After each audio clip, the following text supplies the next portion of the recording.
You are listening to KC Sports Network, proudly presented by Emprise Bank, your partner in possible. Welcome into another edition of Three-Ma. I am John Kurtz, joined by Derek Young from K-State Online, Cole Manbeck, former beat writer for the Manhattan Mercury. It's been a minute, feels like, since we've all been here talking to you, spacing things out a little bit, mourning the basketball season, but now we're turning to the exciting basketball stuff, and that is the transfer portal season.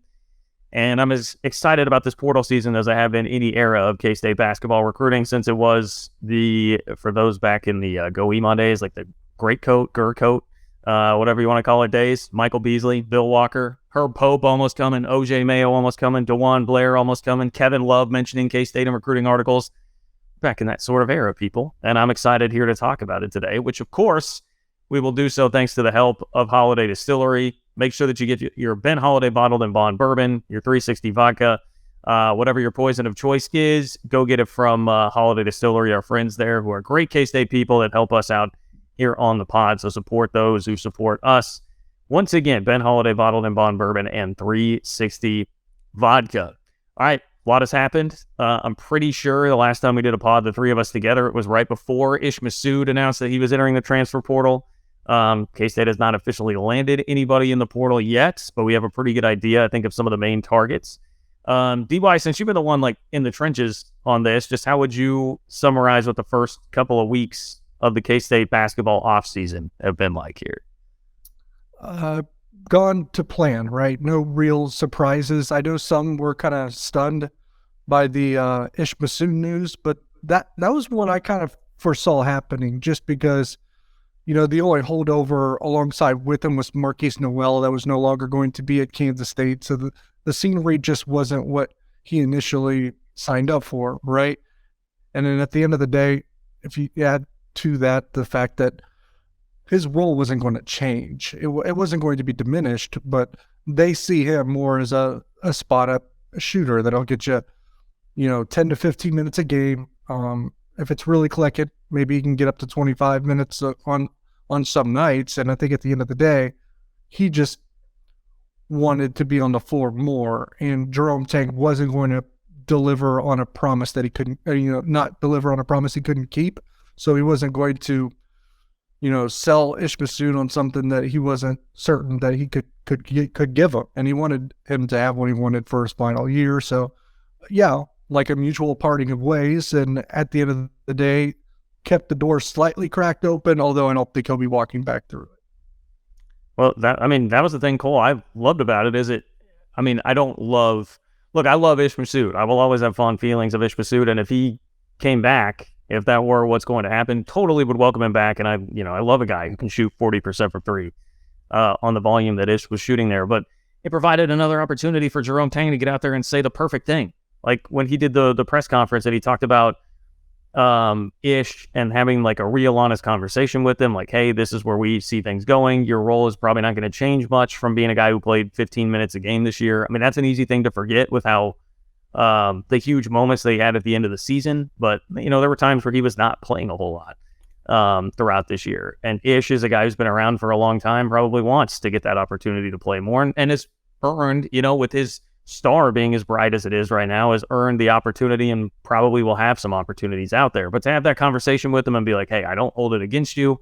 You can still come back if things work out. It was just, again, Tang hits all the right notes. Like it was the perfect amount of like respect, honesty, and just loving a guy that has done a lot for you without being completely beholden to him at the expense of your roster. Tang just, he kills it, man. He kills it every time he has that sort of opportunity. I thought it was a fantastic answer and response that he made in the media about Ish, and just respect the heck out of the way he goes about this, because a lot of coaches this day and age, they deceive the player, right? They keep them, they're not upfront and they're not honest with them. And we've known from day one when Jerome Tang arrived on campus, when he inherited some of the players that Bruce Weber had brought in, he was honest with these guys and what their roles would be. He was honest with the guys that came in that redshirted this year, the Taj Mannings, the Jarrell Colberts, the Anthony Thomas, and what their roles would be, and wanted to have that open dialogue and conversation up front into what their role would be on the team, and if they kind of leave the decision up to them if they want to redshirt or not. And in this day and age, you have to be honest and transparent with kids because of the transfer portal. you have to be upfront, because if you lie, if you deceive them, it can tear apart the locker room, and it also can just lead to numerous guys leaving. So the transparency that Jerome Tang goes about this, the way that he talks to his players in a respectful tone, and it was a very mutual parting of ways. You could see that. I mean, the love on social media from both the coaching staff to Ish and Ish to the coaching staff, and sharing photos, Ish still working out in the facilities, etc. I thought it was a really great response from Jerome Tang, and wish Ish the best. I mean, obviously, some huge moments that he had this season. You think about the Baylor game in Waco, think about the Michigan State game and those huge shots in the Garden, moments that we'll never forget. And a fun personality too. Ish in front of the mic is pretty good as well. So wish Ish the best. Hopefully he can, I don't know if he wants to go back closer to home, but hopefully he can find that role where he gets 25, 30 minutes a game, and I hope he lights it up. Ish or RJ Garcia on the mic? Who do you prefer? RJ Garcia. Ish. Oh, man. Ooh, okay. All right. So RJ has, I feel like he had to do it at a time where our attention wasn't completely focused on basketball. Like with Ish, it was like I was gobbling up any content, and RJ is great. I think RJ is like a little better at it, but Ish had the like capturing our hearts in the middle of the tournament run, which there's nothing like that. So I can understand the split there. I'm just going to ride the fence. Love you guys both. Would love to get RJ Garcia on the pod here to school us all. In fact, I mean, I would just offer up my co-host spot here. If I could just listen to RJ Garcia twice a week, talk to you guys, like, oh, that's an official offer. I'll just go ahead and put that out. I don't want RJ grilling DY and I. Like, I mean, he'll dig up background information on us and come at us. RJ Garcia reaches out to my mom and dad. Actually, no, I take it back. I want RJ's better, because I also want RJ on the pod. We want him on the pod, so we're working toward that. That's what RJ's going to be like calling Brody. Like, he's going to be digging up dirt on you through Brody is what would happen there if we had him. There'd be some really interesting things that Brody would probably share. All right, well, let's find out who Brody's going to be cheering for next year. You know, in the purple and white. It's Marquise Noel is gone. We need a new guard. In case they clearly is after some guards here, looking to fill the spots they have. Could potentially be one more spot open on the roster. We will see what happens with that. I know there's been some speculation about that, but for right now, I mean, Aaron Estrada, the transfer guard from Hofstra, seems to be very high on K-State's list. He has K-State in his Final Four. Tyler Perry from North Texas. A lot of speculation originally that he would follow Grant McCaslin to Lubbock. That hasn't happened yet, and seems like K-State may be in the thick of that. And then, guys, I'm screwing up his name again. Max Abmas? Asmus? Isn't it A-B-M-A-S? The B is silent. Get to know the name when he suits up in the purple. Asmus. Yep. Asmus. Okay. All right, Max Asmus. You guys told me that before we did it, and then I went back and looked up his name. I was like, there's a B in there. I swear to God. Okay. Max Asmus from Oral Roberts is one of the most sought-after players in the portal. Let's start there. I mean, those seem to be the three. LJ Cryer was another one from Baylor, who Jerome Tang recruited, and it sounded like K-State was going to get a visit there for a minute, but he commits on his first visit to Houston. So that's where things appear to be as far as the guards go. How do you feel, DY, about the hierarchy of what K-State is seeking there? Yeah, I think they wanted LJ Cryer, so I think that was an L, so to speak. But the Tremont Mark one from Houston that committed to Arkansas, I don't think that was ever something that they were pouring a lot of energy or attention into, so that wasn't an L. And then I think it's the three that you said there. I think those are the ones that they are hot after the most. Tyler Perry, Max Asmus, and Aaron Estrada. I don't know if there's a hierarchy in terms of how they are differentiating those three. There probably isn't, to be quite honest. But I think I would feel better if I was a K-State fan about landing Estrada and Perry right now than Asmus, just because there's less information about Asmus. But the one that I think is really trending in the right direction, at least in the last 24 to 48 hours from what I've been able to discern, is Estrada. And obviously the other programs in the top four for him are Cincinnati, Alabama, and Florida State, I believe. But yeah, and I've even heard that there's quite a bit of momentum towards a potential visit being scheduled in the very near future with Estrada. And I think I saw he tweeted he's going to announce a decision on April 29th in response to actually, it was actually part of a thread that you tweeted, DY, and he quote tweeted a K-State fan. So interacting with K-State fans, April, yeah. Well, no, Cole, if we're going to talk about social media, never mind. Your entire beat here is Instagram stalking these guys, and you did it to perfection last year, and it got us Keontae. So I need your Instagram stalking report here. Well, what I would say is Max Asmus followed Marquise and Jerome Tang first out of the gate after entering the portal on Instagram, and had not followed any other coaches or players at other teams for a few days. Recently, he followed a Texas assistant, and this morning he followed a Florida State assistant. So there's your later Instagram stalking report of Max Asmus. Aaron Estrada is a New Jersey guard with New York roots, and he follows Marquise. Marquise follows him on Instagram, and a lot of the coaches now, I believe, follow Estrada on there as well. And then Tyler Perry has a large following of K-State people, Jareem Dowling being at North Texas, being part of that, and coached him for a season in Denton. So there's a following there. And then we haven't talked about Jesse Edwards yet, the center from Syracuse, but we'll get to him as well. And, he's a guy to have an eye on. But yeah, from an Instagram stalking perspective, Matt Cleveland of Florida State, really talented wing, 6'7", 200-pound sophomore, entered the portal last night. Uric Malagi followed him on Instagram. He followed back. Again, Charlton Young, coach at Missouri, was the lead recruiter for him to Florida State. So I know, DY, you thought maybe he could go to Florida or go to Missouri. I don't know. There's not a lot about his recruitment yet, but we'll see where that one goes. They're chasing a lot of different dudes. And so in my priority order, it would be Asmus. He's the number 2 player in the on-3 rankings of the transfer portal. He's the number 1 player available currently. He would be my number 1 guy. He was the leading scorer in college basketball in his sophomore season. He's got over 2,500 points in his career. He started 123 games at Oral Roberts. Very experienced, meets the criteria Jerome Tang wants. Just brings all the different facets. You want 39% career three-point shooter on over 1,000 attempts, 89% free throw shooter in his career on over 500 attempts, over 4 assists per game this year. Veteran guy. And Rob Douster of the Field of 68 tweeted when he entered the portal a week and a half ago, this could be the next Marquise Noel this next season. So there you go. He's 6-foot guard, but I know DY doesn't feel quite as confident just because there's not as much info out there on Asmus, and everybody's going to be after him, let's be honest. But he would be an ideal fit, and then Estrada right there as well. And I think you could do Asmus and Estrada if they're willing to play together. I think that would work. Estrada's a 6'3" guard, really good rebounder. He's the number 6 player in the portal. So you guys should be thrilled, K-State fans, with him. And then Jesse Edwards, another guy they're chasing, the number 2 center in the portal, number 10 player overall in the on-3 rankings, and Tyler Perry is 28th.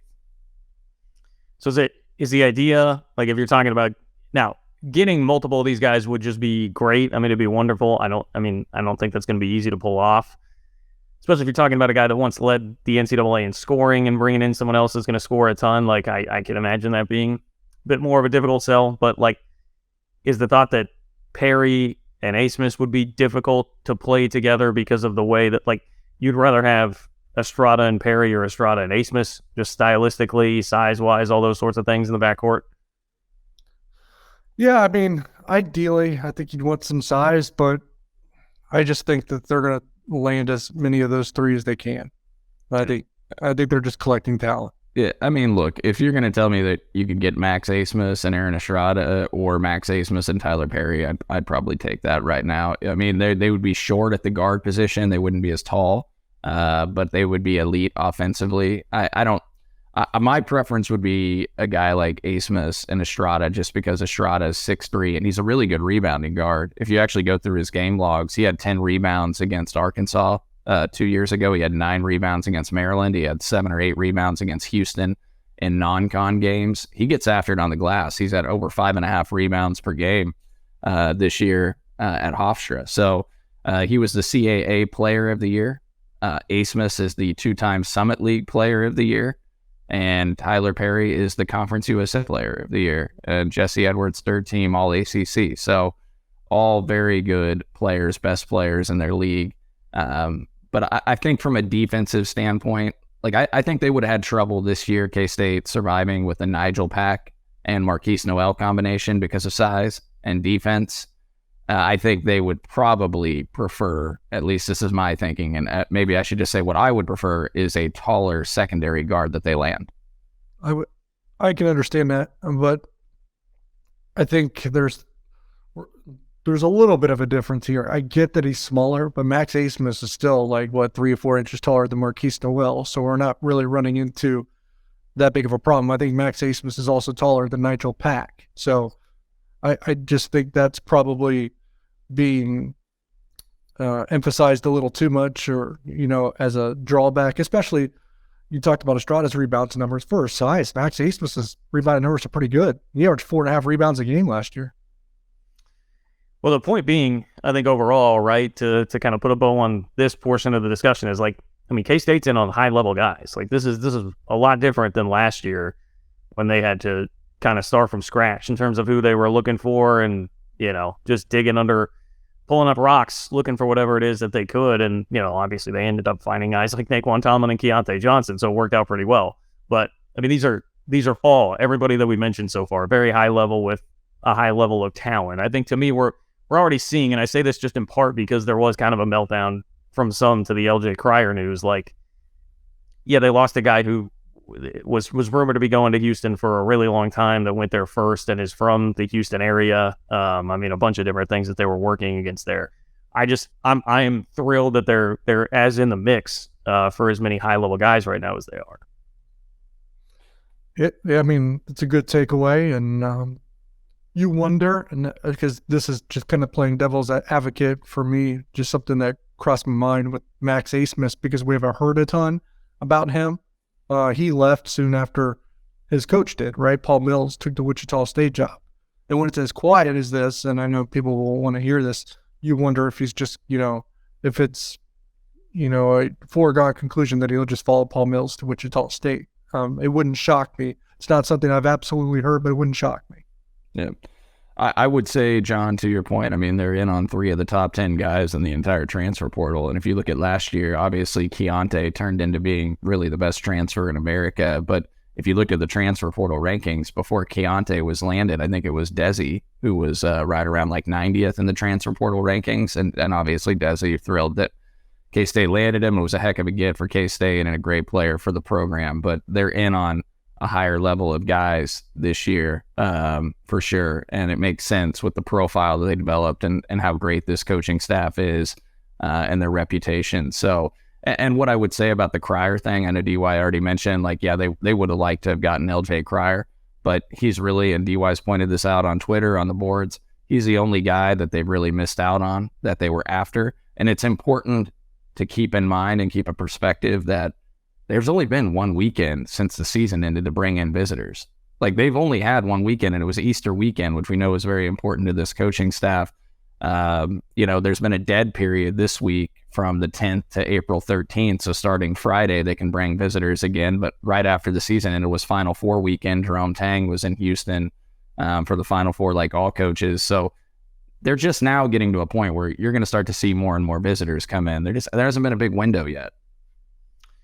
Yeah, well, and to speak to what you said about hey, they've really only missed on one guy. We saw the tweet from Jareem Dowling, hey, if you're trying to help your recruitment, don't be using K-State, because I think that's a shot across the bow. A couple guys that we've seen throw K-State in.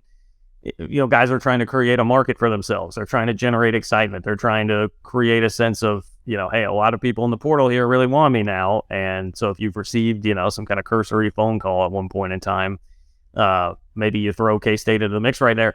And again, that speaks to how far this program has come in a year. Who last year would have been throwing K-State in as a filler school to try and generate extra publicity and up the market for them, right? And create more a sense of urgency for them.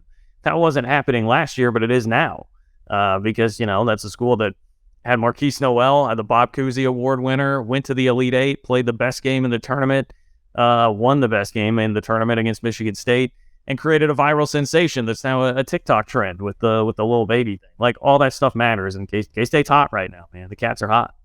Yeah, I mean, sexy sells, and that's what Kansas State is at the moment.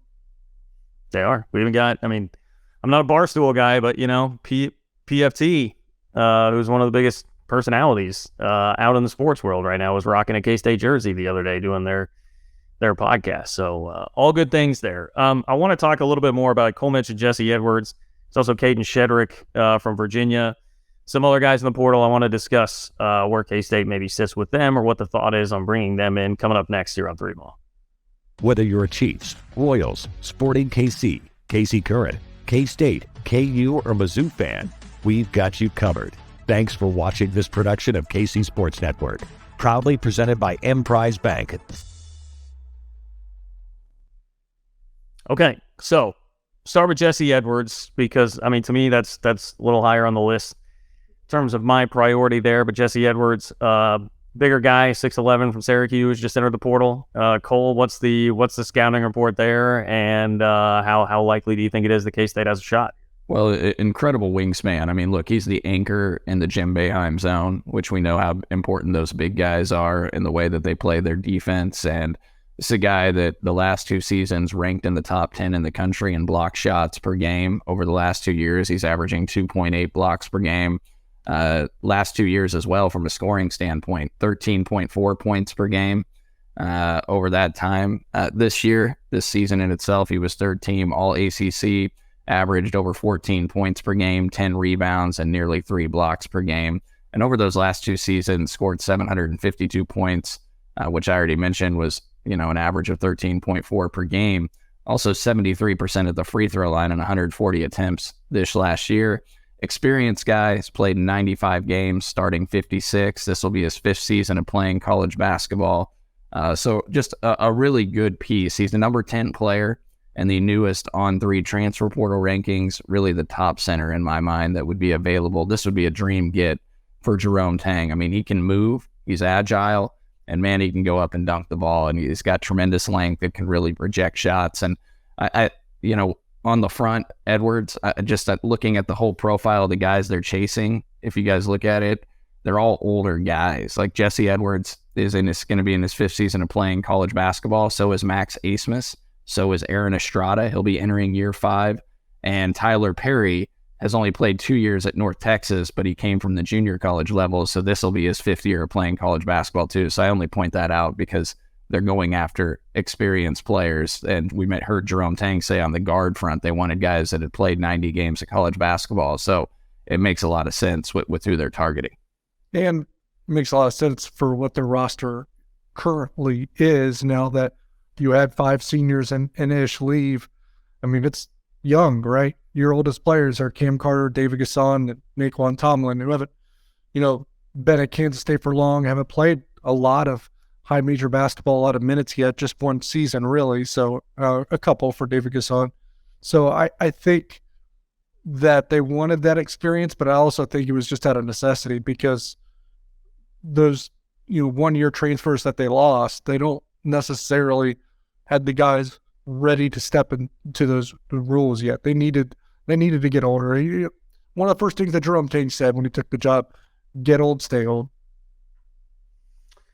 Get old, stay old, indeed. Caden Shedrick from Virginia would fit that bill too. A guy who's played 3 years of basketball, obviously with a very good program in Virginia. But interesting one to me. So he's listed at 6'11", 231. I'm seeing here, but he pulled down 4 rebounds a game, 6 points, 4 rebounds a game last year. I don't know. To me, lower on the priority list there, Cole, but also one that has been mentioning K-State. Seems like K-State's at least somewhat involved. Well, his minutes got cut down during the season, and then he kind of came on late. He was playing well early in the year, then they got cut down in the middle of the season. He was a top 7-year recruit out of high school, I believe. He visited Duke, I think, the weekend before. I don't know if he's a take for Duke yet. Texas, Xavier, K-State, and Missouri, I believe, are the other 4 that were listed in his top 5. I think he's a guy that can block shots. He's got good length. He can move a little bit, but I would definitely have him beneath Edwards, but Edwards is going to be coveted by everybody. Let's be clear. Now, K-State has a shot at him. I think that Edwards is reportedly going to visit West Virginia this weekend first, but hopefully K-State can get him in on a visit in the near future as well. Shedrick, I think, would be kind of that backup option, which when you look at the schools chasing him, wouldn't be a bad backup option, right? When you're going up against some of those power programs that are going after him. So clearly people see something in Shedrick, and I think in a different role, getting out of that Virginia system that's so defensive minded, he could probably be a 10-point a game guy and, hopefully get better on the rebounding. I don't know what his rebounding rate is from a percentage standpoint based off minutes, but that's certainly not a great number when you look at that. You'd like to see that make a jump, and maybe in a different system. I think when you look at the portal, we talked about this last year, that's a lot of it too, right? Is stylistically the fit. And some of these guys are going to flourish if they get into a different system. And I could see that happening with Shedrick, and I could see that happening with Tyler Perry, even though Tyler Perry was the Conference USA Player of the Year. North Texas plays such a slow pace, one of the slowest paces in the country with McCaslin as the coach. He didn't get as many shots up. They're not that offensive minded. So, maybe in a different system, he gets even more shots up. I don't know. I would take Shedrick, but I think Edwards is their priority one. I've also kind of made that point both on the boards and I think elsewhere, is that you can't just look at the numbers when you're in the transfer portal, because some guys' numbers, the good ones, won't translate. We saw some of that in the past, right? Some guys that really dominate the mid-major level, when they bounce up, it doesn't come with them, right? The increase in caliber of opponent dictates a little bit of what they are doing from a productivity standpoint. You also have the adverse of that, where some guys get into a system where they just flourish, like Cole said. And you kind of mentioned, it kind of jarred this loose for me. Leaving the Virginia system can be a good thing, because they are very, very defensive-minded, slow possession, slow-paced team. Remember when Shayok, isn't he the one that left Virginia and flourished at Iowa State? I kind of think of that. Now, I don't think Caden Shedrick is going to be Mariel Shayok, but that's one that came to mind. And even Davion Mitchell, right, when he left Auburn for Baylor and played for Jerome Scott Drew in Waco. Don't bring up Shayok, DY. Brings back flashbacks of him hitting that corner three in the Big 12 tournament and then fans going nuts. Yeah, but, Big 12 tournament, I mean, That's true. That doesn't even matter. We don't Who cares? Who cares? As someone who had a stupid meltdown after the TCU game and then experienced the run that was the NCAA tournament, I mean, just night and day, no comparison. Yeah. Iowa State can have Kansas City. That's cool. It's crazy. Just remembering that guy's crazy. He had a crazy good year for them that season. Yeah, he was great. He did. Okay. Anything else in the portal that I'm missing here, DY or Cole? No, I think maybe I understand following Caden Shedrick a little bit, although I'm just not sure if anything shakes out from that. But the four I've kind of pinpointed are Perry, Asmus, Estrada, and Edwards, at least of now. But there's still guys jumping in. Like we brought up the Florida State transfer, Matthew Cleveland. So there's more talent going in seemingly every day. They're probably not going to bat 100% on those guys. So we'll likely hear other names too. It's just, they say the situation's fluid, but that's actually accurate in the sense. Yeah. Let me address one more thing here, just because a lot of people, I think we're reading into, Marquise Noel has been tweeting some about NIL and making sure that everybody supports it. And obviously we had Curry Sexton on here recently. LJ Cryer goes to Houston. And I think after people saw that happen pretty close to a Marquise Noel tweet about NIL, people are wondering where K-State's at in NIL. But it seems like, am I accurate in saying, DY, that does not appear to be the primary reason for K-State losing out on Cryer, again, a guy who was rumored to be going to Houston from around the area, all that. Yeah, in the case of Cryer, I would question whether NIL was really a driving force behind that, though I'm sure he's getting compensated pretty well by the Houston Cougars collective or whatever. Tillman Furtado, they've got that Tillman Furtado is just a massive, that guy's got more money than almost anybody. Yeah, not me. But yeah, but Kansas State NIL wise, this is probably how I'll phrase it. Is it a disaster? No. Is it where it needs to be? Probably not. Yeah. Well, John, you had the great interview with Curry Sexton of Wildcat NIL. So K-State fans, if you haven't checked it out, give it a listen and see what you can do to support them. Give a little bit if you can, if you're comfortable with that. That certainly would be great. And we know there's also, donors operating outside of the collectives too, right? That happens everywhere. So I think K-State is okay on the NIL front. I think Cryer being from the Houston area, wanting to stay in the Big 12, them getting the first visit, them being a top 5 team in America the last couple of years. I mean, I think that all played a part. And oftentimes in these things, it's the team that gets the first visit that usually lands these guys. And so that's why it's important to get guys on campus as quickly as you can. So, but yeah, I don't think NIL played a huge role in Cryer's front. I'd be lying if he didn't get something. I'm sure he got a very nice package, but I think K-State could have been competitive. All right, we're going to take another break, come back, and I'm just going to ask D-Y's been boots on the ground covered in spring football. We'll see if there's anything interesting coming out of spring football so far next. Whether you're a Chiefs, Royals, Sporting KC, KC Current, K-State, KU, or Mizzou fan, we've got you covered. Thanks for watching this production of KC Sports Network, proudly presented by Emprise Bank. There are actually a lot of exciting things happening K-State football related here, but they've been kind of overshadowed by basketball season and now the transfer portal. But you've got three cats that will have a chance to certainly be drafted. 2 that may be drafted in the top 50. Was looking at Mel Kiper's top 50 the other day, and both Julius Brents and Felix Dike Uzama made it into that. And then, of course, we have spring ball going on with Avery Johnson actually here on campus playing and looking great, by the way, in the photos that we've been able to see. Plus, just life without Deuce Vaughn begins for this football program. What's been the vibe, DY, around spring ball so far? I think everything's going to plan. I think there's so much organization and structure and a finished product feel about Kansas State now, where it's become mundane and very systematic and like a well-oiled machine kind of like type deal. So I think, and I say boring or mundane, but I mean that in a good way. Battling a cold a little bit, so I'm sorry. But I think that they just have everything in place that they want to have in place. And now they're like feasting on the fruits of that labor that when they made that switch, which started in 2020 and then kind of culminated in the Big 12 championship this past season. I'm not going to predict another Big 12 championship. I'm not saying that, but I just because of talking to people, seeing them work, hearing what people are saying, getting the vibe of the program, I have a hard time seeing them take a dramatic step back. I know it feels like a little bit of a rebuild in a sense where maybe this is that year where you only win 6, 7, or 8 games. I do think they're capable of more.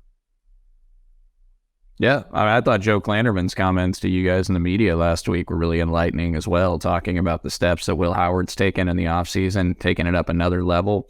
And how about linebacker, DY? I mean, a position that we were very concerned about going into last year, and now I look at all the names. I think you listed them out, and then I'm like thinking, I mean, Asa Newsom's not even here yet. Like it's the most talented that position's been in the Chris Kleiman era, right? In terms of depth and quality.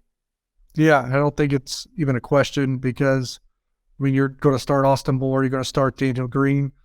You brought in Terry Kirksey and you go to really be probably at the time they played on him probably being the starting Mike linebacker, and then Daniel Green comes back. So now you feel like you have 2 starting Mike linebackers, right? Austin Moore was quite the revelation last year at the Will, and you have plenty of depth behind those guys too. I mean, Desmond Purnell might be the starting insane linebacker, but he's going to get pushed. I mean, they have Jay Clifton, they have Toby Usinsami.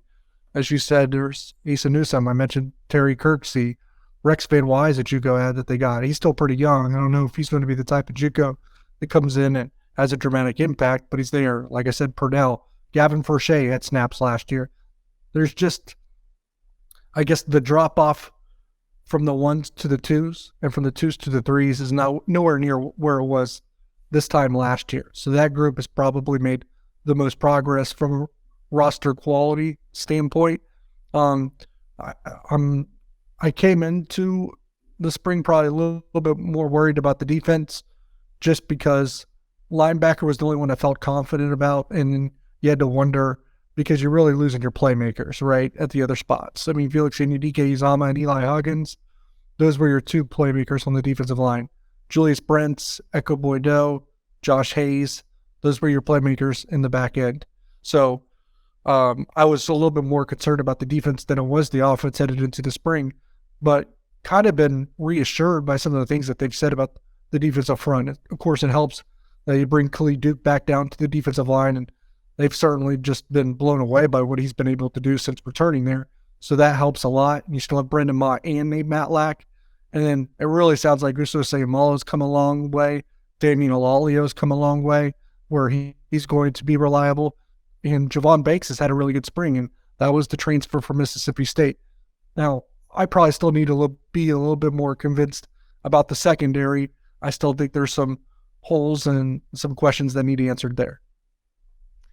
Well, you talk about the linebacker room and how deep it is on the defensive side. It feels like the other thing we've heard quite a bit about was coaches talking about the quarterback room on the offensive side and how good a shape that's in right now. And then, I mean, you also talk, DY, about Blake Barnett, the commit that they have and how his stock seems to be rising. I mean, they're killing it at quarterback with Will Howard taking steps forward and then Avery Johnson being on campus and seemingly being the real deal so far. I mean, I know you can speak more to that, but we even saw Cole's guy Kevin Sutton tweeting about how awesome Avery Johnson is because he got to take in a little bit of practice there. But Jake Rubley, Adrian, Laura, I mean, all those guys, they have talent all across the board in that quarterback room. Yeah, it's the most arm talent they've had probably top to bottom since I've been here from an arm talent standpoint. And then when people are discussing Avery Johnson and kind of being eye-popping and really bursting onto the scene a little bit, he's doing everything you would want from him off the field in terms of perfecting his craft, from what I've been told. So I think that's the biggest thing, is that he approaches his work the right way. He's putting all the time into it that you would want, and then some more. And then when you get to the field and watch, it'll still be developing, right? He's still learning everything and probably a long way from where it needs to be. I think the most obvious thing that really people latch on to is that his speed and athleticism, because it is a stark contrast to everyone else in that room. And that's not a slight on them, different styles, right? But Avery Johnson's speed and athleticism, as compared to Will Howard, Jake Rubley, those guys, there's a big difference, and so it can be pretty palpable when you watch. I feel like we're going to be talking about this talking point all season, DY. Do you play Avery 4 games and keep the red shirt, or do you have a special package where he plays most of the season and most of the games? Not to take Will Howard off the field much, but the explosiveness and dynamics that Avery brings to the fold, does he get a few plays here and there throughout the season? That'll be something that'll be really interesting to hear and talk about and monitor. Yeah, it's probably going to be an ongoing conversation. If I had my druthers or vibes right now, or would opine on what it kind of feels like, I would still think it's 4 and red shirt. I don't know that they would want to eclipse that and lose that year of eligibility, although I don't know what that means anymore when guys really don't stay in the same school for 5 years anyway. But I think they would probably approach it that way, and so would I. It would, for me to go beyond that or feel like they would go beyond that, he would really have to take another step forward, because I don't know that you can use like a package in every single game, and I don't know how much you want to take Will Howard off the field. Yeah, I mean, think about a couple things come to mind. On one hand, how hesitant they were last year to take Adrian Martinez out, even when Will Howard had been outperforming him. Did somebody talk about that a lot last season or something? And then on the other hand, they were willing to work in like even a John Holcomb package at one point in time, but that was at a point where they needed playmakers on the field pretty badly. So I would think it would lean much more towards being a little more conservative about that, unless he's just completely blowing people away. And that gets really tricky anyway to try and manage all that. But good problems to have. I mean, I will take this problem over the, hey, do we get a John Holcomb package out there? I mean, that you're in a better place right now as a football program that we're having these conversations. Yep. And just the final thing I would say, I know you had to get out of here, is it was pretty enlightening. Colin Klein doesn't really heap a ton of praise just willy-nilly on anyone. He kind of seems pretty reserved and conservative during interviews. For him to really rave about Trayshawn Ward at running back and Keegan Johnson at receiver, I think that's substantial. And I think not necessarily what we've heard from coaches, but just from what I've heard, just how good the perceived second unit of the offensive line is, just because the entire returning starting lineup came back. You're talking about Tanner Portier, Adrian Lange, John Pastore, Sam Hecht even. They could play 9 or 10 guys on offensive line this year. It's that good of a group. You're getting me fired up, DY. Predicting another Big 12 championship. I'm going to say college football runs through Manhattan again at a night in Tanner's after a big win. I'm going to have too many drinks. So, yeah, man, I'm excited. Counting down to football now.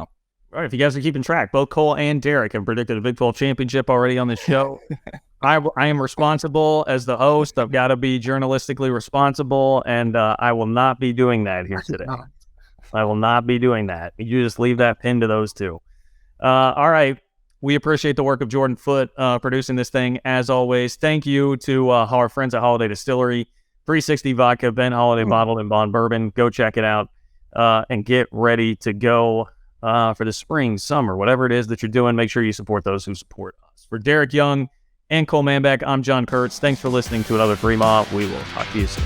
Thanks for watching this production of KC Sports Network, the fastest growing sports media network in Kansas City. Check out these videos that feature our team of more than 15 former players, insiders, and analysts bringing you the best Chiefs coverage you can find. Entertain, educate, inform. KC Sports Network.